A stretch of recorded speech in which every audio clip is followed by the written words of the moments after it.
What's up, guys? Toy Bro back again, and San Diego Comic-Con 2017 is over and in the books, so I thought I would take a minute to talk about the reveals that occurred this weekend that I am the most excited for, or things that kind of shocked me, things I wasn't expecting, so on and so forth.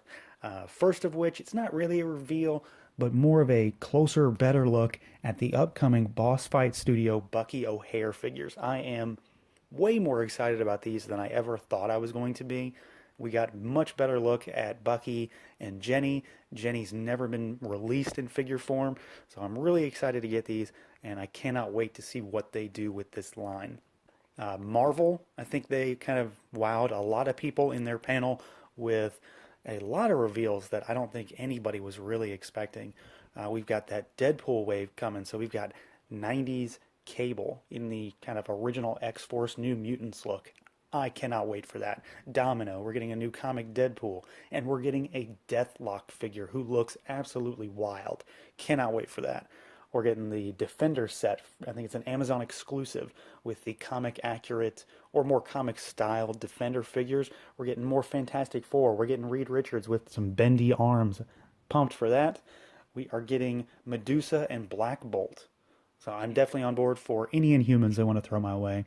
We are getting the Hydra Army 2-pack. Kind of a weird set. It comes with some odd heads. We've got Captain Britain heads, we've got Taskmaster heads, but in that Hydra style. I'm definitely going to grab a few of these. Not sure how many, but we're going to have a small army. We are getting a new Thanos. Looks kind of like in the same vein as the more recent Groot we got towards the beginning of 2017. The Build-A-Figure, but with different stuff.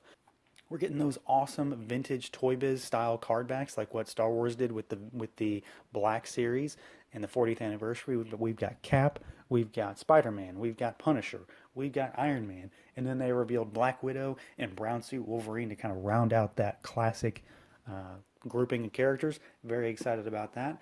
They also revealed an X-Men wave is coming, and that is not the Deadpool wave, which has a lot of X characters, obviously. But the X-Men wave wasn't really revealed. It was just kind of, it's coming, but they did reveal the Build-A-Figure, and we are finally getting a new Apocalypse. So I don't have the Toy Biz stuff. I am beyond pumped to get a comic-styled Apocalypse. Moving on to NECA Toys, they don't have a great deal that I actually buy. You guys know that. I mostly do the Turtles at this point, but they brought the heat with Turtles. So we've got a new quarter-scale Raphael, which, you know, take it or leave it. This might not be everybody's cup of tea because it's the same figure underneath all this stuff, but he does come with the bat and the hat and a newspaper and the trench coat, and this is really a way for NECA to stretch out this line and kind of bring in more capital for what they're really planning on doing. We are getting the Baby Turtle set that they showed at Toy Fair, which comes with a ton of accessories, comes with an extra hand for Mikey. I guess they couldn't cost that out for his figure alone, which I'm very excited about that. I want those baby turtles. My wife has told me that we have to buy them no matter what anyway. And then they're revealed an upcoming set of more game-style turtles with Slash and the Rock Soldiers. So that on its own is really exciting, but they had to one-up even themselves by not revealing, but just sort of announcing that there is going to be a quarter-scale Shredder and a quarter-scale Foot Clan coming out in 2018, and I cannot be more excited about that. The Turtles are awesome, but I cannot wait to see what they do with Shredder.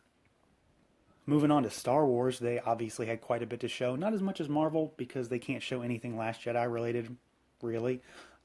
They started off really strong with showing that they are going to start adopting the photoreal technology that Marvel is already using on the Legends side with Black Series humanoid figures, and we're getting an awesome looking Resistance base Rey figure with a great looking face sculpt, great paint, everything looks wild.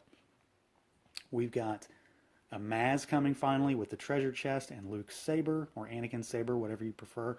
We are getting a Rebel Fleet Trooper finally.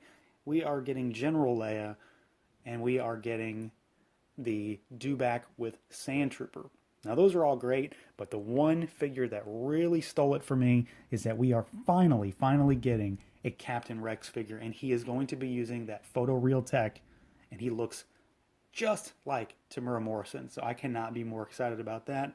I don't even want to think how many of those I need just to get the heads to have some unhelmeted clone troopers. So that's all good. That's all great. We've had a lot of cool stuff shown, but Super 7, I mean, I'm sure you can probably realize where I'm going here. Super 7 really did it for me. They revealed some wild new figures that I don't think anybody was really expecting to see. So I'm going to start off a little different. They revealed the prototypes for the upcoming Iron Maiden reaction figures. I'm a huge Iron Maiden fan, and I really want to get these, so I'm very excited for these.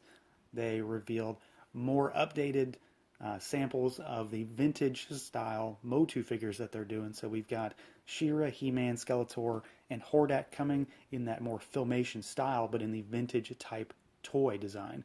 And then obviously the big thing is that they revealed more Motu classics. So we've got in the collector's choice line, we have got Dial-A-Mug, finally. We've got Karg in what looks like the comic style look because they don't have movie rights. We've got the Horde Mummy finally, who's called Rap Trap, and then they didn't show her, but Granita is coming, probably down, maybe Toy Fair, not Toy Fair, maybe New York Comic Con, who knows. And then in the Club Grayskull line, we are getting a Sorceress, we're getting Merman, and Tongue Lasher. And they didn't show him either, but there is a Filmation Manny Faces coming. So I think they have got a great lineup. I'm really excited to see these. The shots from the show looked exceptional, and I couldn't be more excited about these. So that's just my kind of quick look at things that I'm really excited about that's coming down the pipe soon, hopefully sooner rather than later. What did you guys see at the show that really piqued your interest? What are you looking forward to? What kind of reveals didn't you expect that kind of blew everything out of the water this time? So that is going to do it for this little quick look. Feel free to like, comment, subscribe, and share. And until next time.